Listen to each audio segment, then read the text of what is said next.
One day I took a visit to the Barnes & Nobles because I was really needing a book to read. And when I walked in, the very first shelf that I saw was the bestsellers, and I saw a book called The Lost Symbol by Dan Brown. When I read it, it just didn't seem like it was fiction.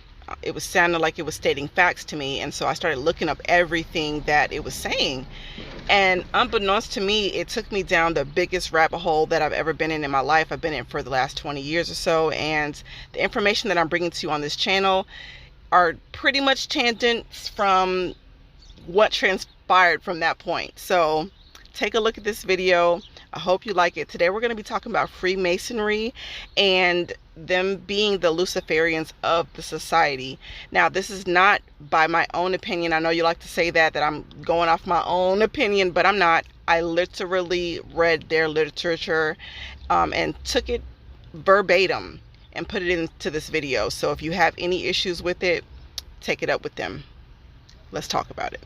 Enter the Masonic Lodge and take the first introductory pledges. First of all, they blindfold you. They put a noose around your neck. They bare your left chest. You roll up your left pants leg. Take off your left shoe. Kneel before the altar.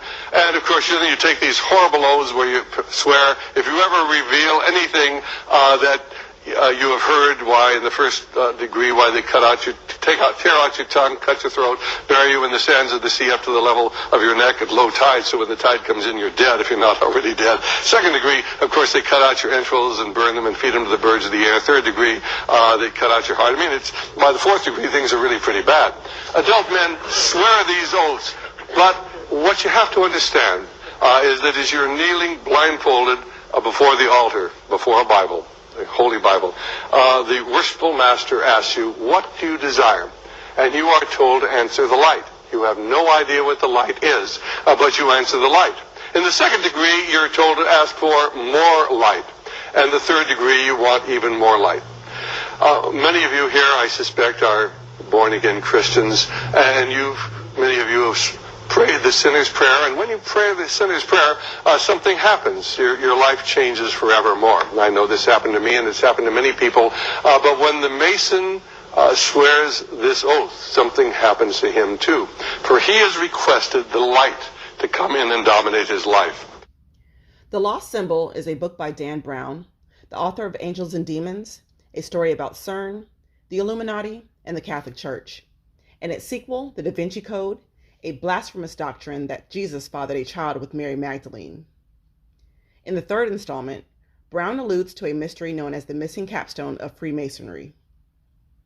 Coincidentally, just as with many other details in his books that happen to be true, the Lost Symbol was a Masonic lodge established in England 1717, and one of the oldest fraternal orders in modern Freemasonry, with roots dating back to the 10th century. It began the Stonemasons Guild as a means of ensuring a certain level of craftsmanship. As the stonemason grew in his craft, he was entrusted with more skill. Skill level was divided into 3 degrees: journeyman, apprentice, and master mason.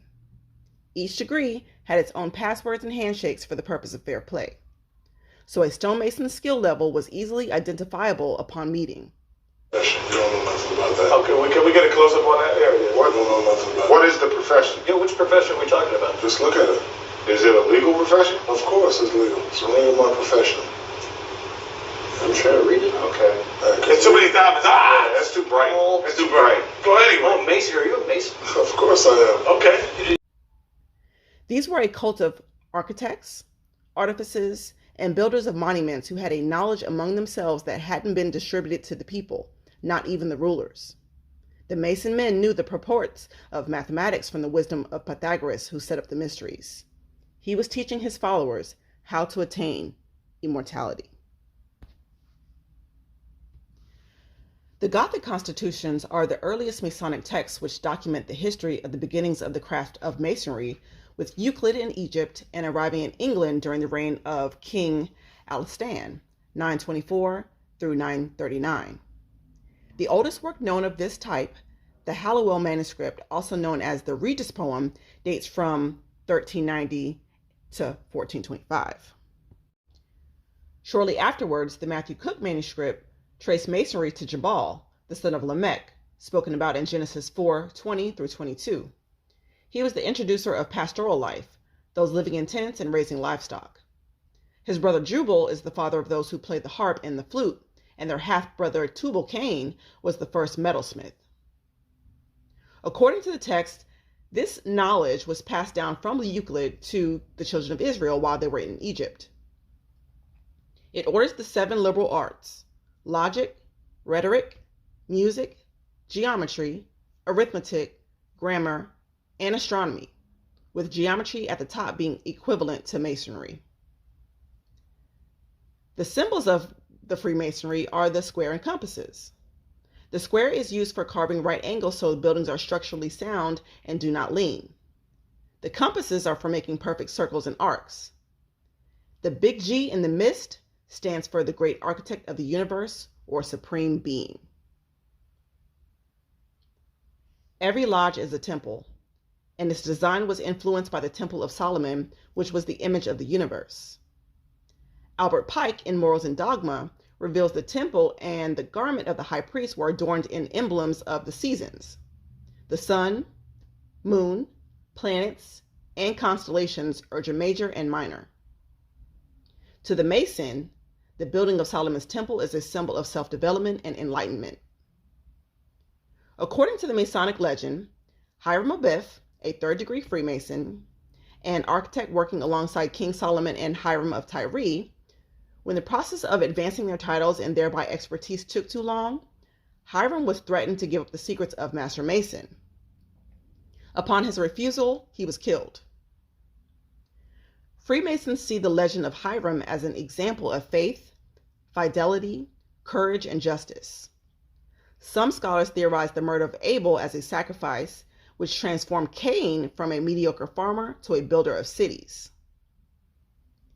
In a book titled The Highest Altar, The Story of Human Sacrifice by Patrick Tierney, he claims this event secured urban life, metallurgy, music, and animal husbandry for humanity.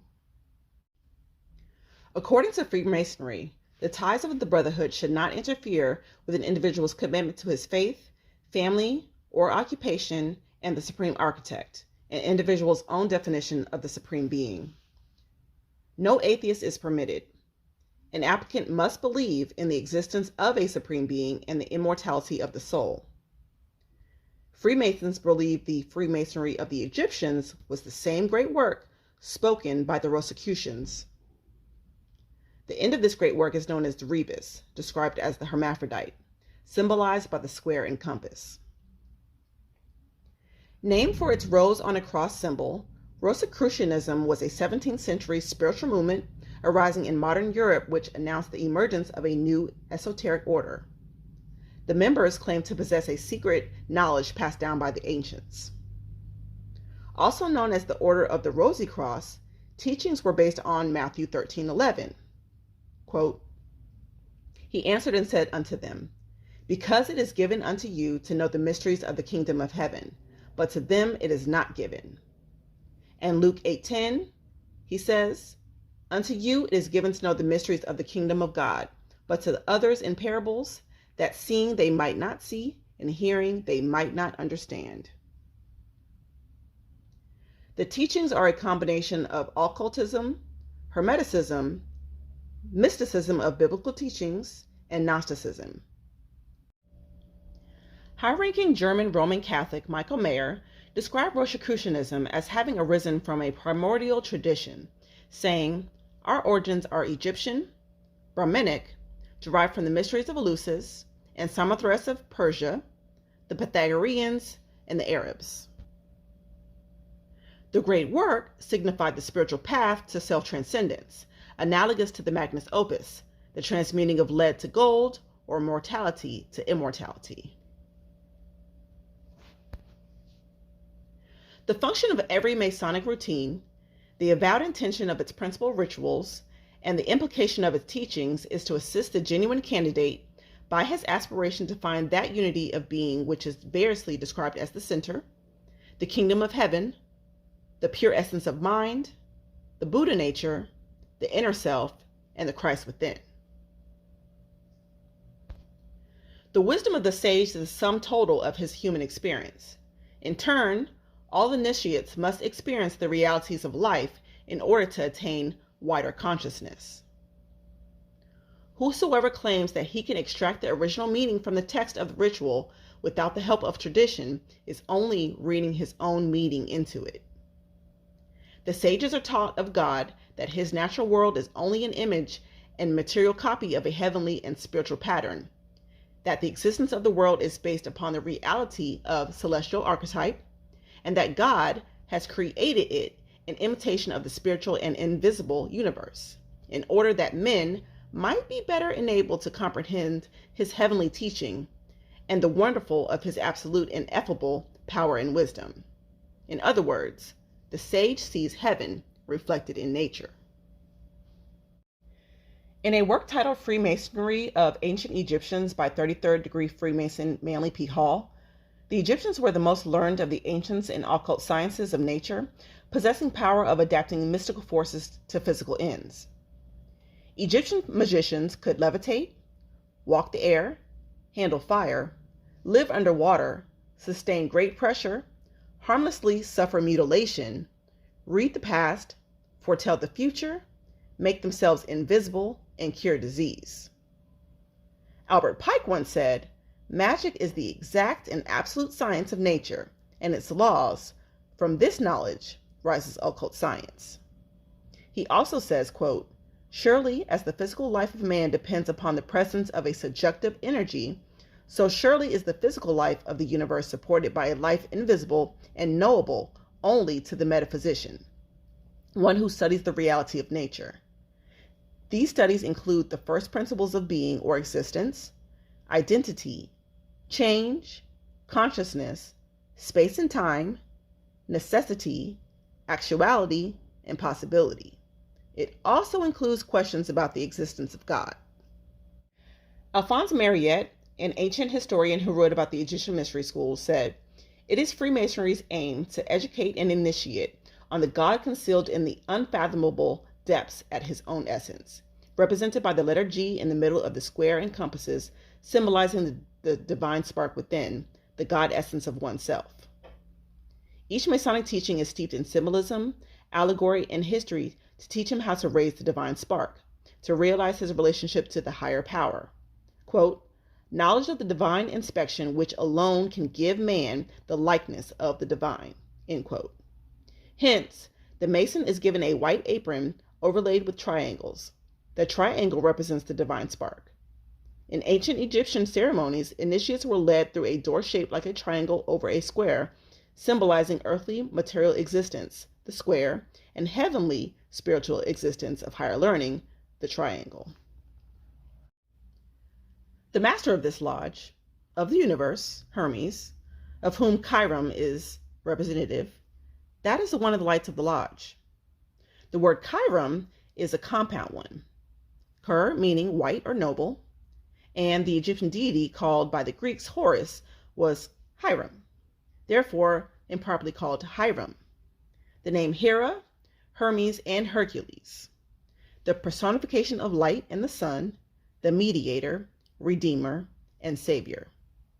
Hermes is the symbol of the universal mind and is said to have revealed medicine, chemistry, law, art, astrology, music, rhetoric, magic, philosophy, geography, mathematics, especially geometry, anatomy, and oratory.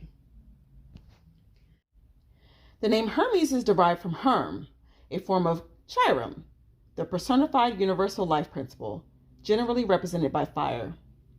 There are several secret schools which may admit initiates into the mysteries. The Scandinavians worshipped Hermes under the name Odin, the Teutons as Wotan, and certain of the Oriental peoples as Buddha or Fo. There are two theories concerning his demise. The first declares that Hermes was translated like Enoch and carried without death into the presence of God. The second states that he was buried in the valley of Hebron, and a great treasure placed in his tomb. Not a treasure of gold, but of books and sacred learning. Hermes is honored as the master of learning and the god of financial gain, commerce, eloquence, messages, communication, including divination, travelers, boundaries, luck, trickery, and thieves. He is the messenger of the gods, carrying souls to the underworld.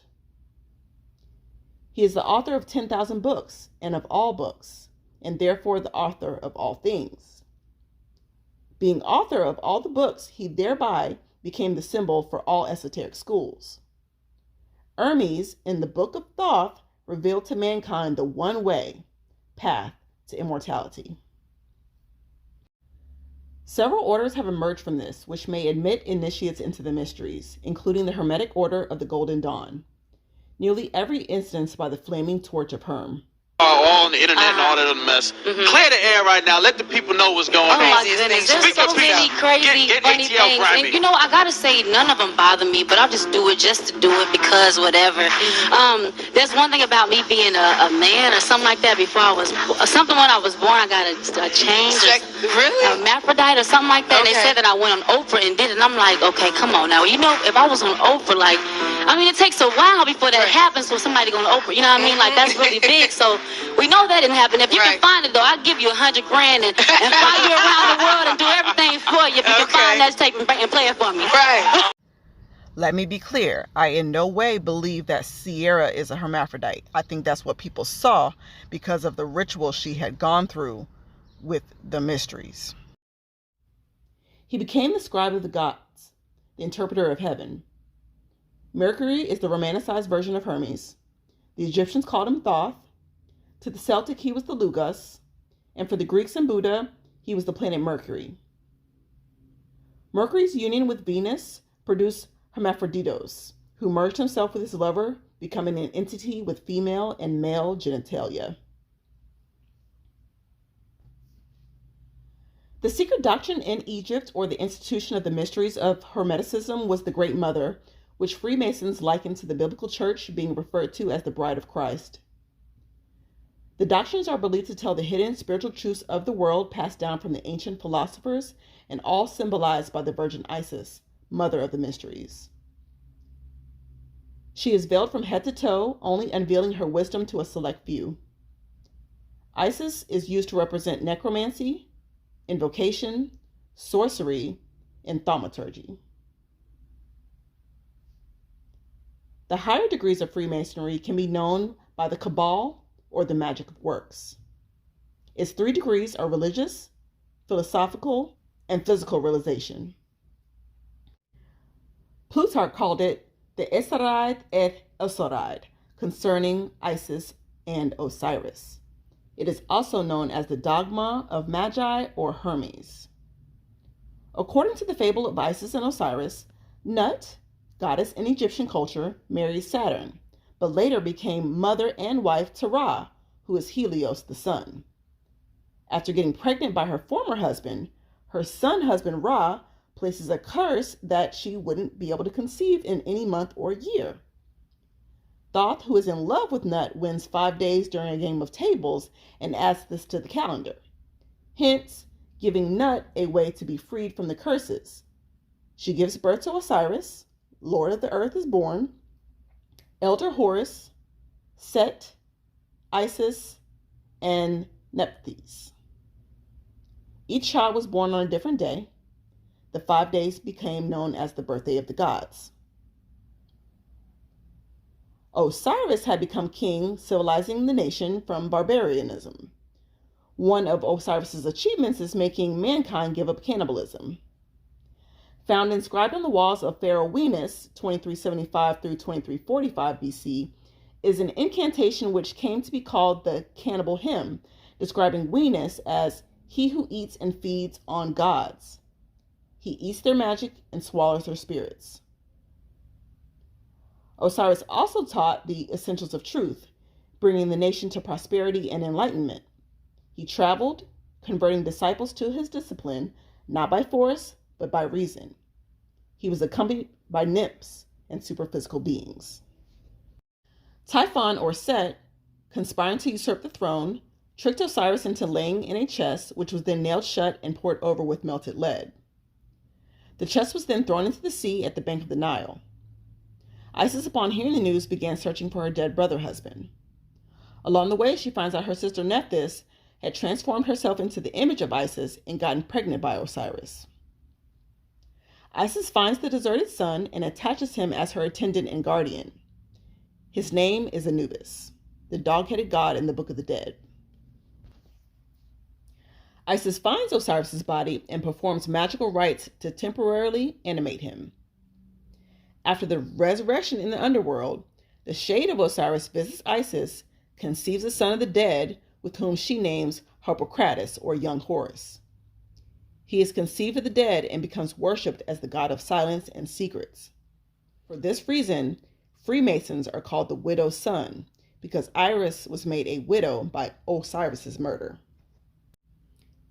However, according to the mysteries, Osiris isn't wholly dead, but living in the underworld where he superintends the ceremony of Psychostasia.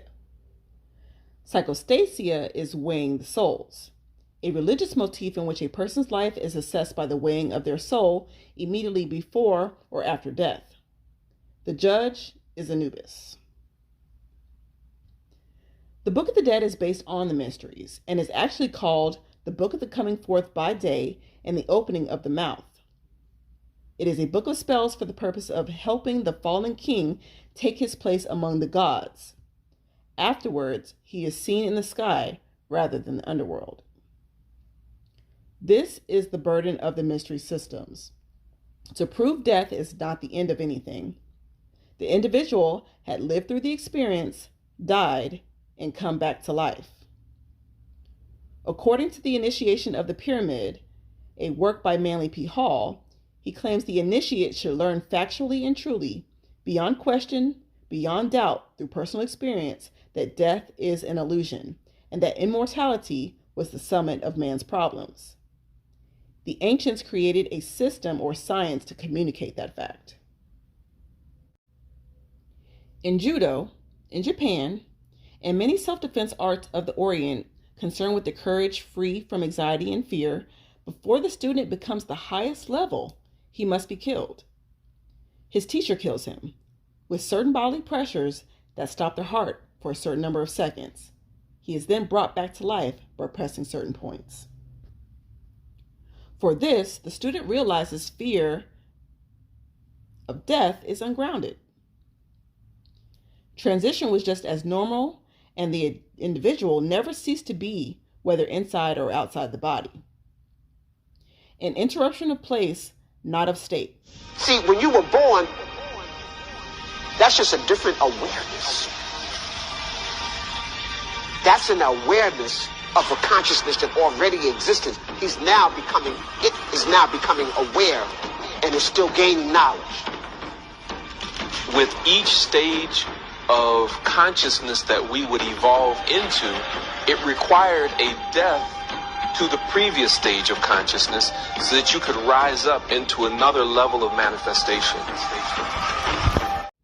Thus leading to materialism, which leads to a rise in crime because he knows no other outlet, and little by little, the world becomes afraid of life. Quote unquote. Manly P. Hall.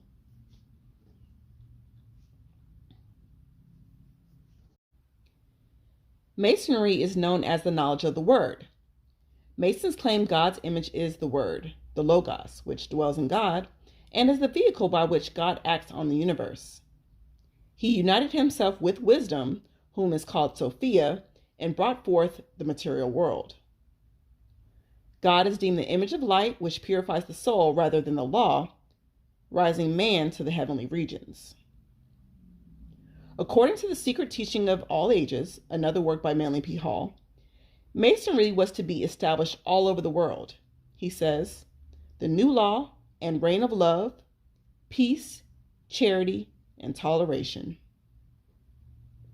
The word appears in Zoroaster Creed as Ormuzd, Bala as Ansoff, Noise as Platonism and Philonism, and Sophia or Demagogue as Gnostics. Amun was the supreme god, the celestial god, who shed light on hidden things. He held the Cruz Asana, or Ankh, known for being a symbol of divine life and the source of all power. The ancient Oriental theosophy assigned this to the Supreme Being, the pleroma, or fullness of things. He comprehended in himself everything and the light, for he is the sun god. He was unchangeable in the midst of everything, phenomenal in his worlds. He created nothing, but everything emanated from him, and of him all other gods were but manifestations. A time would come when Egypt, symbol of the world, would forget its gods and depart from heaven, go into a state of conflict with things. Earth would be impoverished, solely pleasure and profit alone. Everything died, but we live. The man understands his wrong, builds false images, and goes back to the gods, creating a new world himself. This is the ascent, known to them as Jacob's ladder. The easiest way to demonstrate this was the mound or pyramid. The pyramid is the symbol of the resurrection. On the inside, pyramids had the temperature of the earth and had the feeling of deadness. All ancient philosophies are built believing the being in the tomb is not really dead. Ancient Egypt believed in geometric solids known as sacred geometry, and the pyramid was the perfect example. Although the Great Pyramid of Giza has one big secret: the capstone is missing. It's the triangular-shaped stone block, also called the pyramidion. The builders of ancient Egypt made it out of granite and limestone and covered it with gold. No records or old drawings prove that there was a pyramidion at the top of the Great Pyramid of Giza. The secret of the mind was thought to be built into the structure of the pyramid, and therefore, investigation of it could ultimately lead to the discovery of the nature of mind. Therefore, science should learn the mystery of this missing capstone. In the beginning, the pyramid was a mound. To people like Hermes, the pyramid was thought to be a meditation symbol, a memorial to the divine power. It was a witness to the time gods walked with men. However, Hermes concluded the builders had attained a divine level of insight for the building of the pyramids. Here in the flame-shaped structure is where the person born into this world learned the mystery of it. This was known as the rebirth. Detailed in the pages of the Secret Teaching of All Ages, Manly writes, "The Knights of the East and West is the first of the philosophical degrees of the ancient and accepted Scottish rite, and the beginning of the instruction which willfully unveiled to the heart and inner mysteries of Masonry. It is called Knights of East and West because its doctrines came from Essenes, Orient, Occident, the Vedas, Plato, Pythagoras, India, Persia, Syria, Greece, Egypt, and the Holy Book of the Jews." The belief of the craft was that God is one, immutable, unchangeable, infinitely good and just. Light overcomes darkness, and truth over error. Yet the study of the sacred pentagram could not lead the Magi to the knowledge of the new name, which rises above all names and causes creatures to bend the knee. Hermes, while wandering, gave himself over to meditation and prayer. Following secret instructions of the temple, he gradually freed his higher consciousness from bondage of the bodily senses. His divine nature revealed to him the mysteries of the transcendental spheres. He beheld the great dragon with wings stretched across the sky and light streaming in all directions from its body. The mysteries taught the universal life was personified as a dragon. Asking for the creature's identity, the creature answered that it was Pandr, the mind of the universe, creative intelligence, absolute emperor of it all. He promised to deliver Hermes from the second death, from which there is no salvation. Immediately, the form of Pandr changed. Where it stood, there was a glorious, pulsating radiance. This light was the spiritual nature of the great dragon itself. Hermes was raised into the midst of this divine effulgence, and the universe of material things faded from his consciousness. Presently, a great darkness descended and expanding, swallowed up the light. Everything was troubled.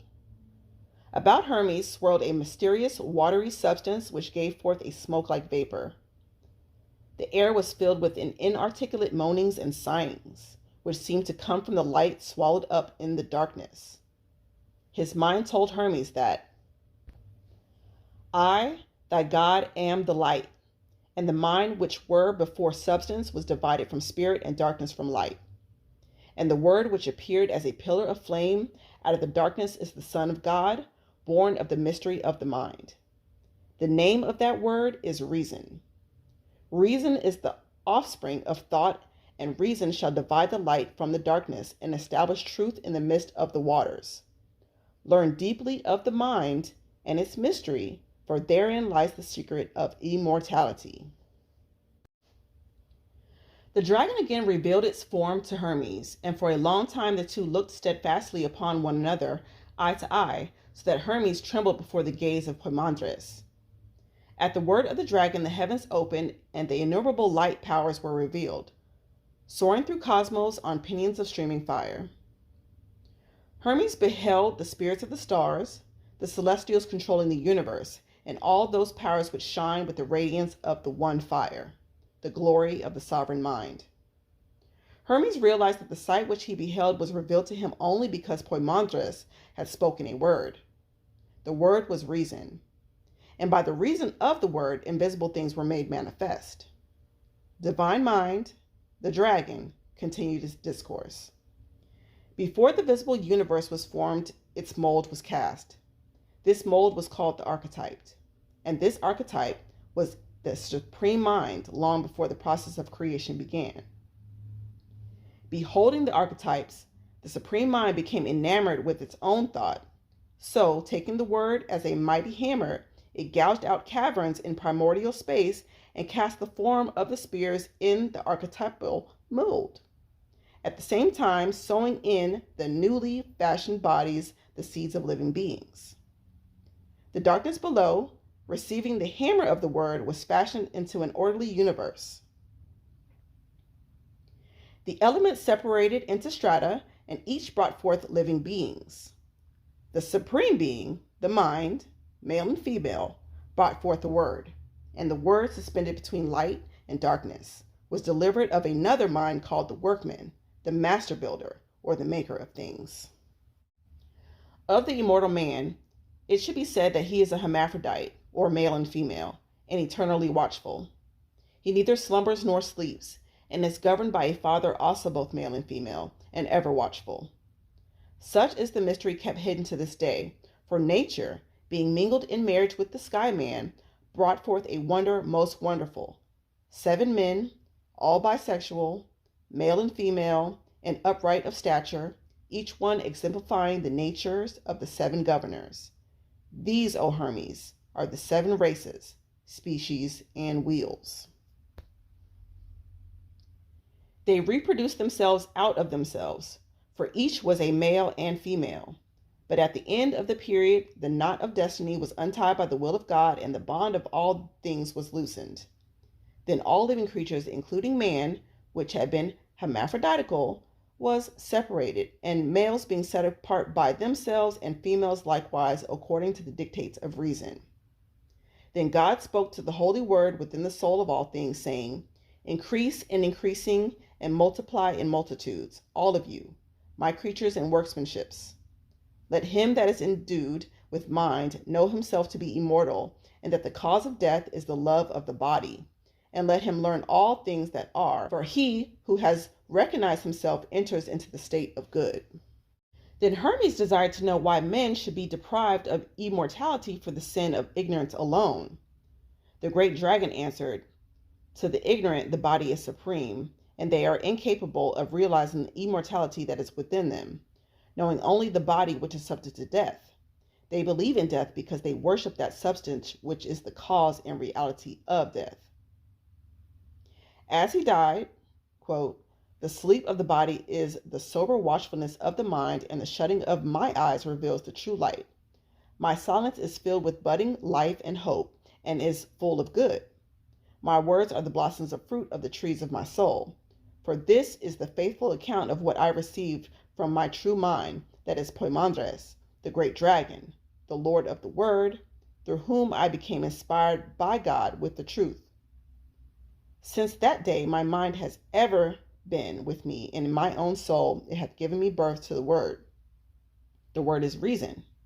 The reason hath redeemed me, for which cause with all my soul and all my strength I give praise and blessing unto God the Father, the life and the light, and the eternal good. The exact science of human regeneration is the lost key of Masonry. For when the spirit fire is lifted up through the 33 degrees, or segments of the spinal column, and enters into the domed chamber of the human skull, it finally passes into the pituitary body, Isis, where it invokes Ra, the pineal gland, and demands the sacred name. Operative Masonry, in the fullest meaning of that term, signifies the process by which the eye of Horus is opened. As its name signifies, the pineal gland is the sacred pine cone in man.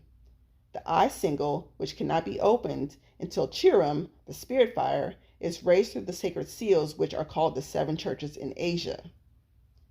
The apocalypse, according to the 19th degree, the apotheosis of that sublime faith which aspires to God alone and despises the work of Lucifer. Of the mysteries of magic, Eliphas Levi, illustrator of the infamous Baphomet, says the intellectual Lucifer is the spirit of intelligence and love.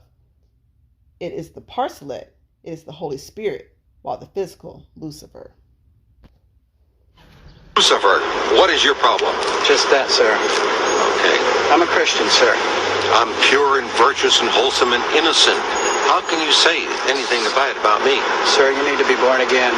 I am born again. Did you just say that you were Lucifer? I am Lucifer. Okay, define Lucifer for me.